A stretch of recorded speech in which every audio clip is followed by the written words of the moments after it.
Students, आप पढ़ रहे हैं भूगोल विषय क्लास 12 अध्याय 20 परिवहन। हम परिवहन के विषय में स्थल परिवहन जो है वो पढ़ चुके थे। वायु परिवहन भी हमारा कंप्लीट हो चुका था। जो स्थल परिवहन में सड़क परिवहन और रेल परिवहन हम पढ़ चुके थे। अभी जो रहेगा वायु परिवहन भी जो है आपका कल की क्लास में कंप्लीट हो चुका था। आज हम पढ़ने जा रहे हैं जल परिवहन। जल परिवहन को पढ़ना हम स्टार्ट करते हैं। जल परिवहन जो है सबसे सस्ता होता है। इसमें जो है आपको तीनों जो भी परिवहन है, जल परिवहन, स्थल परिवहन, वायु परिवहन, इन सब के बारे में इनकी विशेषताएं आपको पता होनी चाहिए कि इनकी एक्चुअल में विशेषता क्या है। जैसे कि जल परिवहन क्या है, सबसे सस्ता है, सबसे भारी है, लेकिन हम इसको अगर हम कहीं स्थान पर किसी स्थान पर जल परिवहन के माध्यम से अगर जाते हैं किसी स्थान पर, तो हमारा टाइम क्या लगेगा, सर्वाधिक लगेगा। अगर ट्रेन में जाती हूँ तो थोड़ा इससे कम लगेगा, और अगर मैं वायु परिवहन के माध्यम से जाती हूँ तो सबसे कम लगेगा। तो टाइम, और इसका अगर मैं वजन की बात करती हूँ, वजन, सामानों के वजन की, अगर मुझे सर्वाधिक सामान लेके जाने होते हैं एक स्थान से दूसरे स्थान पर, तो मैं जल परिवहन के माध्यम से सस्ता रहेगा मेरा। अगर मैं ट्रेन के द्वारा थोड़ा महंगा रहेगा, और अगर मैं वायु परिवहन के द्वारा अगर मैं किसी एक स्थान से दूसरे स्थान पर अगर सामान लेके जाती हूँ तो सबसे महंगा रहेगा। तो आपको जो है ये जो छोटे छोटे पॉइंट्स हैं ये थोड़ा ध्यान रखना है, क्योंकि आपका क्वेश्चन इस पे ही बनेगा अगर इन परिवहनों से रिलेटेड, कि आपको तीनों परिवहन में अंतर पता होना चाहिए कि जल परिवहन क्या है, वायु परिवहन क्या है, स्थल परिवहन क्या है, क्या इनकी इम्पोर्टेंस है और इन तीनों में अंतर क्या क्या है। तो ये आपको अच्छे से पढ़ के ध्यान रखना है। इनमें जो मतलब इम्पोर्टेंस रहता है वह यह रहता है, क्योंकि मैं जानती हूँ कि इसमें आपकी कुछ योजनाएँ दे रखी हैं, परिवहन के मार्ग जो हैं वह दे रखे हैं, लेकिन इसमें इम्पोर्टेंट जो रहेगा किस प्रकार की इनमें बाधाएं आती हैं, कितने लाभ होता है, इनकी विशेषताएं क्या है, तीनों में अंतर क्या है, सबसे बेस्ट परिवहन कौन सा है। ठीक है, चलो देखते हैं आगे। अब जल परिवहन के बारे में पढ़ना स्टार्ट करते हैं। अब भारत में परिवहन के विषय में मेगास्थनीज और एरियन ने लेखों से हमें ज्ञात होता है। किसके द्वारा? मेगास्थनीज और एरियन से क्या ज्ञात होता है कि गंगा और उसकी सहायक नदियों एवं सिंधु व उसकी 13 सहायक नदियों में नौकाओं द्वारा क्या होता था, परिवहन होता था। भारतीय सामुद्रिक मार्ग पर चोल राजाओं का एकाधिकार था। उसके बाद में जो है मेगास्थनीज और एरियन के बाद में किसका नाम आ रहा है यहाँ पर? चोल राजाओं का। यहाँ इस समय उनकी जहाजी बेड़ा इतना सस्ता था कि उन्होंने सामुद्रिक मार्ग से विदेशियों को हमले का दुस्साहस नहीं करने दिया। पिछली शताब्दी तक ब्रह्मपुत्र में डिब्रूगढ़, आपका असम में है डिब्रूगढ़, यह जो आपका भारत का रहता है मैप, ये मैंने थोड़ा ऐसे ही बनाया है, इतना स्पष्ट तो नहीं बना है। देखिए, यहाँ से आपकी ब्रह्मपुत्र नदी निकलती है। ये आपका बांग्लादेश है, मैंने ठीक से बनाया नहीं है। ठीक है, ये रहा बांग्लादेश। चलो प्रॉपर बना देते हैं इसको।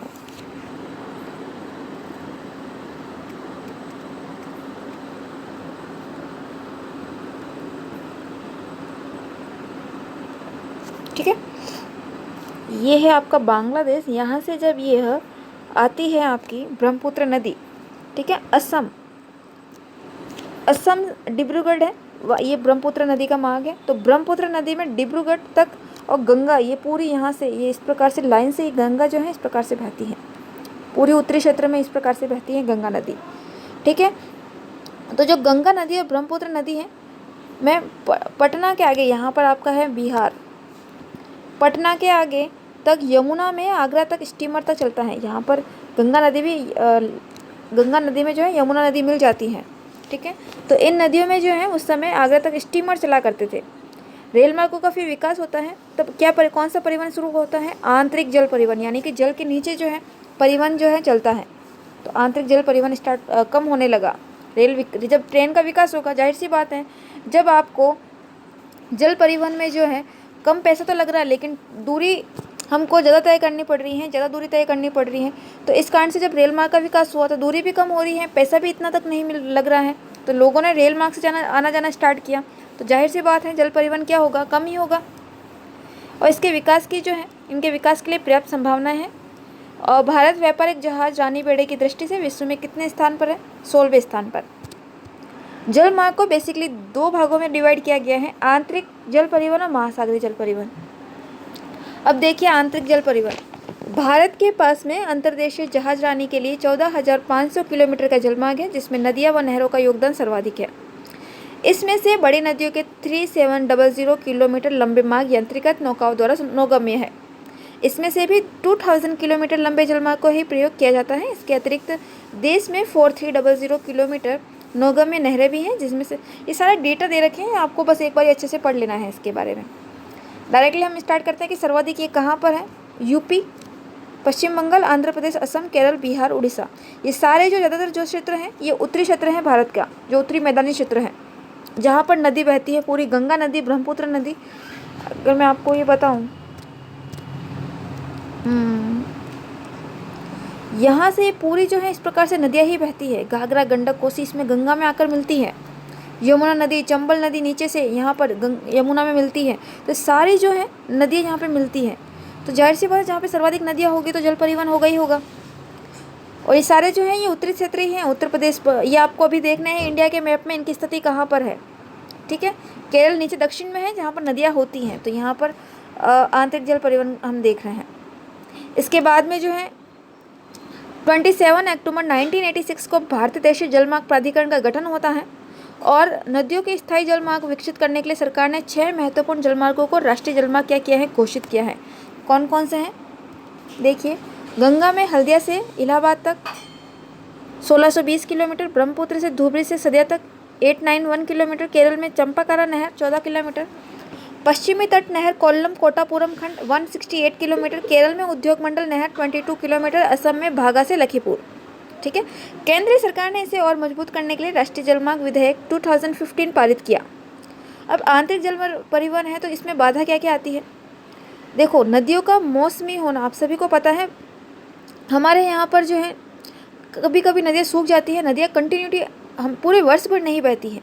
तो मौसम के हिसाब से जब बारिश होती है तो नदियों का बहना स्टार्ट होता है। जल स्तर में परिवर्तन, जाहिर सी बात है, वर्षा होगी तो जल स्तर बढ़ेगा। कभी बढ़ भी जाता है, कभी बिल्कुल भी नहीं होता है, कभी कम होता है। जलप्रपात ये इस प्रकार से, जब नदियाँ बहेगी तो डायरेक्टली इस प्रकार से जलप्रपात बनते हैं। तो यह भी जो है एक बाधा है। अवसाद की अधिकता, जब नदी बहती जाती है इसके साथ में जो है कुछ ना कुछ बहकर मिट्टी आती है और एक जगह अवसाद जमा रहता है तो इसकी रुक भी जाती है नदियाँ। और कभी कभी तो नदियों के बहने से जो है इनका मार्ग भी जो है क्या हो जाता है, परिवर्तन। जैसे कि यहाँ पर पूरा अवसाद जमा हो गया तो इस प्रकार से जो है मोड़ ले लेते, तो इनका जो है मार्ग भी जो है परिवर्तन हो जाता है। सदावाहिनी नदियों से सिंचाई की नहरें निकालने से जल की कमी आना, जब जो नदियाँ वर्ष भर बह रही हैं तो उनसे नहरें, सिंचाई के लिए नहरें निकाल दी गई हैं तो इसमें भी क्या होता है, जल स्तर में कमी आती है।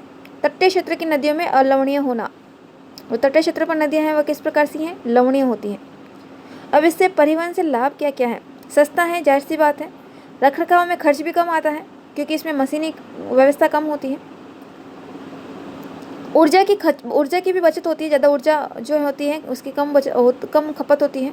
भारी सामान के लिए उपयुक्त है। वर्षा काल में पूर्वोत्तर में सड़क रेल मार्ग अवरुद्ध हो जाता है, लेकिन ये जल मार्ग नहीं अवरुद्ध होता है। जल परिवहन में प्रदूषण भी क्या होता है, कम होता है। सबसे इम्पोर्टेंट चीज़ रहती है प्रदूषण कम होता है इससे, और सस्ता परिवहन है।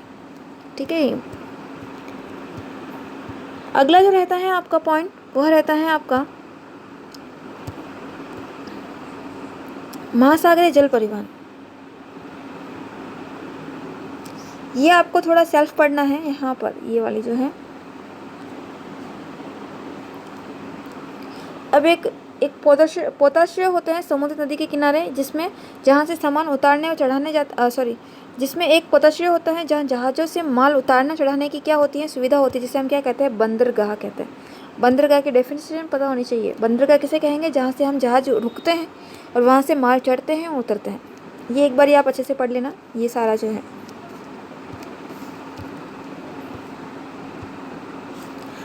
जल परिवहन वही होगा जहाँ नदियाँ होगी। ठीक है, ये आपका एक मैप दे रखा है, इसको अच्छे से देखना है आपको। कहाँ कहाँ पर जल परिवहन को बताया गया, सारे तटीय क्षेत्रों में। ठीक है, ये सारे जो तटीय क्षेत्र दे रखा है यहाँ पर। तो आज के लिए इतना ही। कल की क्लास में हम पाइपलाइन परिवहन को पढ़ना स्टार्ट करेंगे। आज जो पढ़ाया गया उसको पढ़ना है, रिवाइज करना है, याद करना है। तीनों में क्या अंतर होते हैं, तीनों परिवहन, ये तीनों ही जो है इनमें अंतर आपको पता होना चाहिए। परिवहन इंपॉर्टेंट है आपका। ठीक है, एक क्वेश्चन बन सकता है इससे, इनके लाभ से रिलेटेड, इनकी विशेषताओं से रिलेटेड, या इन तीनों में अंतर क्या है। और सबसे ये आ सकता है कि आपके हिसाब से जो है तीनों में से आपके लिए कौन सा उचित रहता है। तो आपको इस प्रकार से भी क्वेश्चन पूछा जा सकता है कि आपके हिसाब से जो है सबसे अच्छा परिवहन का माध्यम कौन सा रहता है। ठीक है, तो ये आपको पढ़ना है, समझना है, जहाँ समझ में नहीं आता है उससे पूछना है मुझसे। आज के लिए इतना ही, नेक्स्ट क्लास में पाइपलाइन परिवहन पढ़ेंगे। Thank you.